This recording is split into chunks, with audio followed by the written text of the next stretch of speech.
श्री गोपाळ कृष्ण भगवान की जय। लीळा नंबर 392।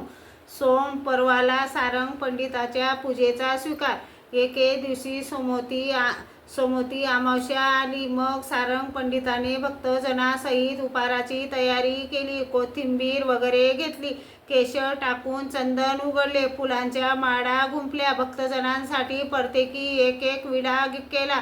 गंगाळ, तांब्या, चौरंग असे गणपत मठाला घेऊन आले।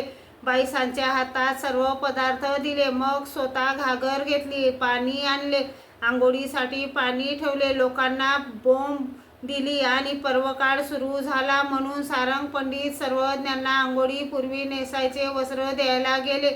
सर्वज्ञ म्हणाले, पांड्या, पर्वकाळ व्हायचा आहे हो जीजी, हा सर्व पर्वकाळ आहे असे म्हणून सर्वज्ञांना उठणे तेल लावले। सर्वज्ञ म्हणाले, पांड्या, आता पर्वकाळ चालू आहे हो।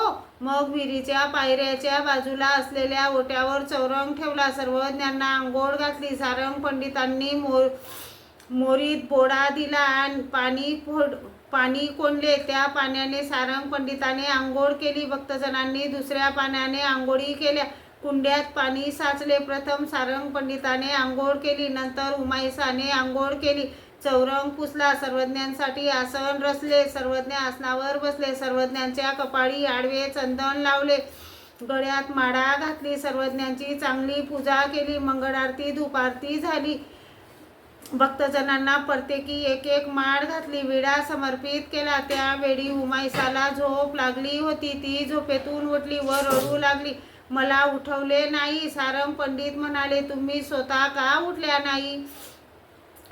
उठले नाही, तुम्ही काय येथे झोप घ्यायला आल्या?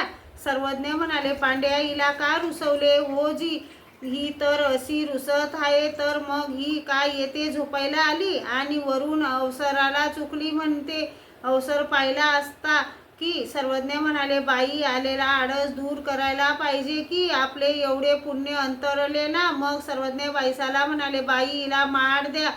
मग बाईसाने माळ व विडा उमाईसाच्या हातात दिला। मग तिने सर्वज्ञांच्या गळ्यात माळ घातली, विडा समर्पित केला, बाईसाने उपार तयार केला, सर्वज्ञांसाठी ताट केले, भक्तजनांसाठी पत्रांवळी टाकल्या, सर्वज्ञांचे जेवण झाले, गुन्हा केला, विडा घेतला, भक्तजनांनी हात धुतले, सारंग पंडित तेथेच झोपले। मग सर्वज्ञांना सकाळचा पूजावसर झाला, मग सर्व आपापल्या मुक्कामाच्या ठिकाणी गेले।